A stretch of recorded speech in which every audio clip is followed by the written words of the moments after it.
Warga Desa Waringin Putih, Kecamatan Bergas, Kabupaten Semarang melakukan aksi protes lantaran jalan rusak yang tak kunjung diperbaiki. Diketahui rusaknya jalan tersebut dipicu lalu lalang truk berukuran besar yang mengangkut material proyek. Protes keras warga Desa Waringin Putih, Kecamatan Bergas terhadap kerusakan jalan PTP Ngobo mengungkap fakta yang ironis. Jalur tersebut nyatanya telah menyerap anggaran hingga ratusan juta rupiah, namun hingga kini ratusan meter kerusakan jalan masih terbengkalai dan menjadi beban harian bagi warga. Kemarahan warga memuncak akibat penanganan infrastruktur yang dinilai tidak menyeluruh. Sebagai bentuk protes terhadap pembiaran yang berlarut-larut, warga memblokade jalan dengan menata batu pondasi besar. Tak hanya itu, pohon pisang ditanam setiap 20 meter di sepanjang ruas jalan sebagai simbol kekecewaan mendalam atas kondisi jalan yang membahayakan.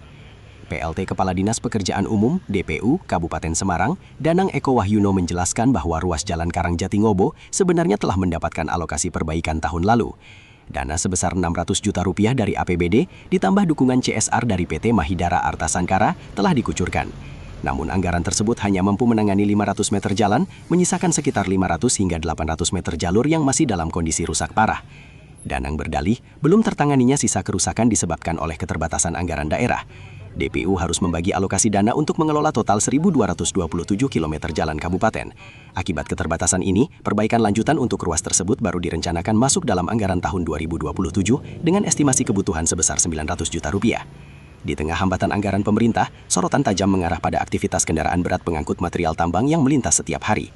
Pihak DPU mengakui bahwa tonase kendaraan yang melebihi kapasitas mempercepat laju kerusakan infrastruktur dan memicu polusi debu yang merugikan warga.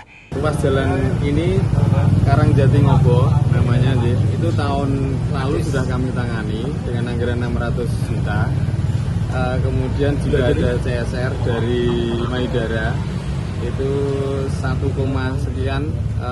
Kemudian penanganannya 350 meter, kami 150 meter. Jadi tahun lalu sebenarnya 500 meter sudah tertangani. Ya kami mohon maaf kepada masyarakat semuanya bahwa kondisi saat ini memang belum bisa sesuai ekspektasi. Karena dengan anggaran yang terbatas kami harus menangani seluruh ruas jalan kabupaten. Keterbatasan itu yang memang terutama dari segi pendanaan. Namun begitu ini tetap menjadi perhatian kami. Tahun ini pun kami sudah masuk dengan pemeliharaan rutin ya Pak sebenarnya. Meskipun memang belum benar-benar menyelesaikan permasalahan di sini. Alokasi anggaran kami karena tahun kemarin sudah dapat, sebenarnya kami alokasi lagi untuk 2027 Pak. 2027 kami mengalokasikan 900 juta di sini bertahap. Artinya kami harus konsentrasi di semua titik wilayah di Kabupaten Semarang. Jadi memang dengan anggaran yang terbatas tadi kami harus benar-benar menata uang sehingga posisinya kami pun harus bisa memenuhi semua apa yang diinginkan oleh masyarakat. Kondisi ini memicu langkah tegas dari Ketua DPRD Kabupaten Semarang, Bondan Maruto Henning. Bersama Komisi C, pihaknya melakukan inspeksi mendadak ke lokasi untuk menuntut tanggung jawab pihak terkait. Hasilnya, PT Mahidara Arta Sangkara akhirnya menyatakan kesanggupan untuk melakukan penanganan darurat. Kalau itu kewenangan tidak hanya memperbaiki, bahkan memelihara itu juga kewajiban pemerintah Kabupaten Semarang, di samping itu juga masyarakat juga.